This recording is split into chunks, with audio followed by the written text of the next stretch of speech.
ہر موسم اور ہر ویدر کی اپنی اپنی کچھ کیریکٹرسٹکس ہوتی ہیں اور ظاہر ہے اس کے ساتھ کھانے پینے کی آپ کا جو ہے وہ عادات و اعتبار چینج ہو جاتے ہیں، آپ کی لائکنگ چینج ہو جاتی ہیں. سردی میں ایک چیز جو بڑی بری ہوتی ہے اشفاق، وہ یہ ہوتی ہے کہ آپ کو نیند تو بڑی اچھی آتی ہے لیکن اس کے بعد صبح اٹھنے کا دل نہیں کرتا. آپ یقین کیجئے صدف، I can totally relate to you، کیونکہ صبح میں اٹھنا بالخصوص ان 2-3 ایام سے وہ ایک بڑا مشکل فریضہ ہوا ہے.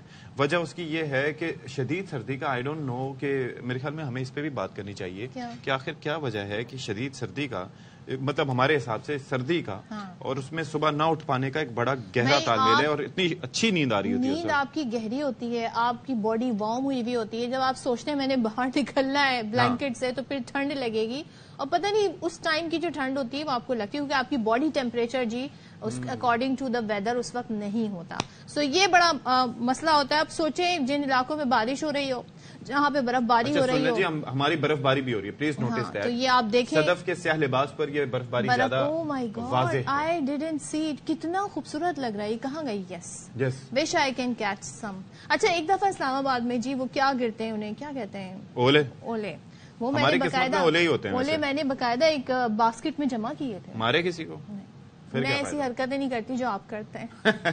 بھائی ہمارے قسمت میں اولے ہی پڑتے ہیں. ہم برف باری ایکسپیکٹ کرنے کے لیے جاتے ہیں جو روئی کے گالے ہوتے ہیں اور پڑ جاتے ہیں. ہو سکتا ہے آپ ہوتے تو میں مار بھی. وہ ایک بڑا یہ دیکھا آپ نے یہ تو وہ کہتے ہیں نا کہ سر منڈواتے ہی اولے پڑے. تو ود آل ڈیو ریسپیکٹ تو بات یہ ہے کہ سندھ پنجاب اور خیبر پختونخوا میں جو دھند ہے نا اس کی وجہ سے چکر یہ ہے کہ جو سائبیرین ہوائیں بھی چل رہی ہیں اور نہ جانے کیا کیا ہو رہا ہے تو پارا جو ہے وہ اوور آل گر چکا ہے. سندھ پنجاب اور خیبر پختونخوا میں دھند کی وجہ سے پروازوں کا شیڈیول بھی ابھی تک متاثر ہے اور گزشتہ روز بھی مزید 15 سے زائد فلائٹس منسوخ ہوئی ہیں. اچھا آج سب سے کم درجہ حرارت پاکستان کی بات بتا دیں تھوڑا سا تو -11 ریکارڈ کیا گیا. اور میں نے کتنا دیسی انداز میں ریکارڈ کیا گیا تو ریکارڈ کیا گیا اور یہ جناب اسکردو میں تھا. اچھا گلگت کالا میں -5، چترال میں -3، کوئٹہ میں پارا -2 تک رہا. یعنی کہ وہ پہلے جو صفر تھا یا پازیٹیو جس طرح سے آپ بات کر رہی تھی نا چلنے کا وہ اب نیگیٹو میں جا رہا ہے، مائنس میں جا رہا ہے. سوچیں ابھی تو ہمارے یہاں ڈیجٹ ذرا سا سنگل ڈیجٹ میں آ جائے تو پتہ نہیں کراچی والے کیا کریں. آیا ہے ویسے کراچی میں 9 تک، میرے خیال میں 9-8 تک آیا ہے. سو یہ تو ایسی صورت ہے. اچھا ایک چیز بڑی انٹرسٹنگ میں پڑھ رہی تھی، بہت رپورٹس آ رہی ہیں کیونکہ ظاہر ہے آج کل ماحولیاتی تبدیلی اس پر 2023 جو سال گزرا ہے وہ گرم ترین سال گزرا ہے. تو امیجن کریں، آئی ڈونٹ نو ہم اس سردی کو سردی کہہ رہے ہیں، جب اس کا پورا سروے نکلے گا، اسٹیٹسٹکس نکلیں گے یا جو بھی ڈیٹا نکلے گا وہ کیا بتائے گا کہ 2023 زیادہ گرم سال تھا یا نہیں. اب وہ کہہ رہے ہیں کہ 2030 تک یہ سلسلہ یوں ہی چلتا رہے گا. ہر سال نئے سال جو آئے گا وہ ریکارڈ توڑتا رہے گا. یعنی کہ اس سال گرمی بھی شدید ہوگی. 2030 کے کتنا قریب آ گئے. ایک زمانہ تھا جب ہمیں لگتا تھا پتہ نہیں بہت ہی فیوچر کی بات ہو رہی ہے 2030. بس ایسے ہی ہوتا ہے، کیا کہہ سکتے ہیں. ایک خبر جو ہے وہ اس موسم سے جڑی اور موسم کے خطرات سے جڑی جس پہ ہم بات کرتے ہیں اور خاص طور پر ہم آپ کو احتیاط کی تدابیر بھی بتاتے ہیں. خطرناک حد تک شدید سرد موسم ہوا اور اس کی وجہ سے یہ ہے کہ خیبر پختونخوا میں 2 اساتذہ اپنی جان سے ہاتھ دھو بیٹھے ہیں. مردان اور DI خان میں یہ اساتذہ دوران ڈیوٹی جاں بحق ہوئے. اچھا پشاور میں بھی ہم بات کریں کہ 40 سال بعد شدید سردی کی لہر جاری ہے اور 40 سال بعد اندازہ کیجئے اور وہاں پر سردی اور دھند کی وجہ سے جو معاملات ہیں وہ مفلوج ہو کر رہ گئے. میں اب یقین کیجئے یہ ایک بڑا اتنا افسوسناک صورتحال ہوتی ہے کہ ایک تو سردی شدید ہو، ہاتھ پاؤں آپ کے کام نہ کر رہے ہوں. لٹرلی ایٹ ٹائمز یہ ہوتا تھا when I used to be in اسلام آباد کہ وہاں پر آپ کی جیکٹ کی زب آپ سے بند نہیں ہوتی یا ہاتھ آپ کے کام نہیں کرتے، پہلے ہاتھوں کو بھی ایکٹیو کرنا، نمنس ہو جاتی ہے. تو سوچئے پشاور میں 40 سال کا جہاں ریکارڈ ہے تو وہاں پر کیا صورتحال. اچھا سخت سردی سے ہے یہ کہ بچے اور شہری مختلف بیماریوں کا شکار بھی ہو رہے ہیں اور پھر یہ بھی محکمہ موسمیات نے بتایا کہ سردی کی شدت میں تاہم اب کمی آتی جا رہی ہے. اب ایک چیز اور ہو رہی ہے وہ یہ ہو رہی ہے کہ جو اس موسم کے ساتھ لوگ بیمار تو ہوتے ہیں، موسمی فلو بھی کافی بڑھ رہا ہے، اس سے خبردار بھی کر دیا ہے.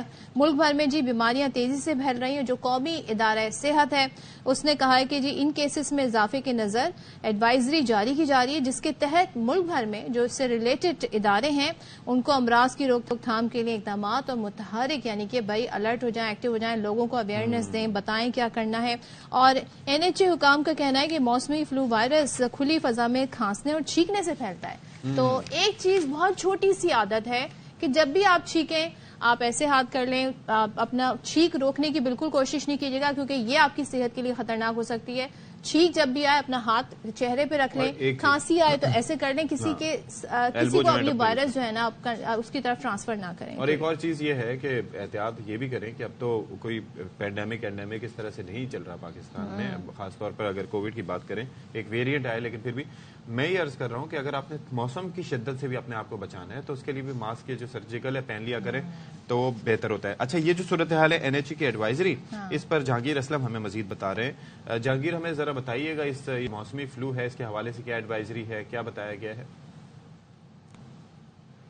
جی, قومی ادارہ صحت نے ایڈوائزری اپنے ذیلی اداروں کو جاری کر دی ہے. اس ایڈوائزری کے مطابق یہ کہا گیا ہے کہ فلو جو ہے وہ قابل علاج ہے, لیکن جو معاشرے میں جو ہم رہتے ہیں ہمیں تھوڑی سی احتیاط اور طریقہ کار بھی بتا دیے کہ اگر ہم جو ہے اگر چھینک آ جائے یا تو کانسی آ جائے تو اس وقت اگر ہم کھلی فضا میں اگر ہم جو ہے کانسیں یا چھینکیں تو وہ وائرس پر انوائرمنٹ میں جو پڑوس میں یا ساتھ جو بیٹھے ہوئے ہیں ان تک وہ منتقل ہو سکتا ہے. یا تو پھر ہم منہ پہ اگر ہاتھ رکھ کے کسی مناسب طریقے سے اگر ہم چھینکیں یا اس طرح کونی رکھ کے چھینکیں, یہ بھی طریقہ بتایا گیا ہے. تو ہم نے پھر فوراً بعد جو ہے ہاتھ بھی دھونا ہے, صاف کرنا ہے, کیونکہ ہم جب منہ پہ ہاتھ رکھ کے کانستے ہیں یا چھینکتے ہیں تو اس ہاتھ سے ہم کسی سے مصافحہ کرتے ہیں, ہاتھ ملاتے ہیں, یا چائے پیتے ہیں یا گلاس کو ٹچ کر لیتے ہیں یا جس پیپر کو ٹچ کر لیتے ہیں تو یہ وائرس ان تک منتقل ہو جاتا ہے. اور کسی نارمل بندہ جس کو یہ بیماری نہیں ہے چھینک کی یا فلو کی تو وہ پھر اس چیز میں وہ مبتلا ہو جاتا ہے.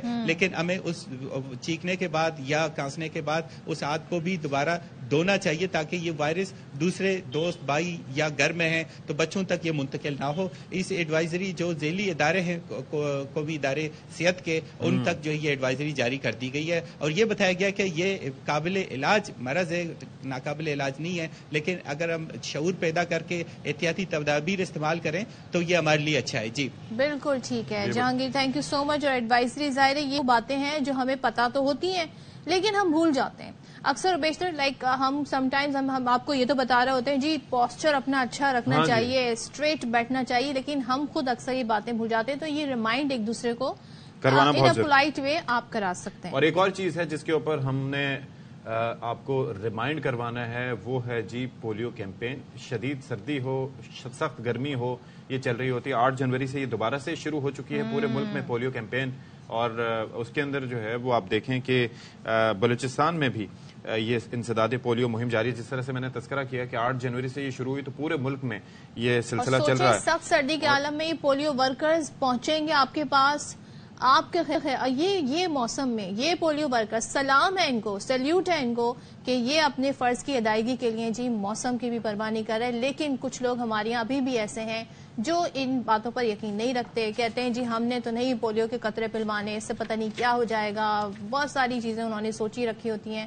لیکن یہ اویئرنیس بہت ضروری ہے, یہ آپ کے بچوں کی ہیلتھ کے لیے بہت ضروری ہے. تو جب یہ لوگ ایسی محنت کر کے اور اتنی مشقت کر کے آپ کے پاس آنا ہے تو آپ بھی تھوڑا ان چیزوں پر غور کریں, تھوڑا چیزوں کو سمجھیں تاکہ آپ کے اویئرنیس ہو. اچھا, اب آپ یہ دیکھیے کہ ہم دیکھ رہے ہیں کہ 90s سے یہ سلسلہ شروع ہوا تھا پولیو کی مہم کا, اور اس حوالے سے اویئرنیس کریٹ کرنے کا, ختم ہو گیا ہے اور دنیا سے ختم ہو گیا ہے. لیکن اب 2 ملک ہیں جہاں پر ابھی رہ گیا ہے, افغانستان اور پاکستان. نائجیریا تیسرا ہوتا تھا ہمارے ساتھ لیکن وہاں پر بھی ختم ہو گیا ہے افغانستان میں. تو پھر اٹ میک سینس کہ وہاں جو حالات رہے جس طریقے سے, ہمارے ملک میں الحمدللہ ایسے حالات نہیں رہے, لیکن لوگ اگر تھوڑا سا شعور حاصل کر لیں تو بہت کچھ بہتر بچا جا سکتا ہے.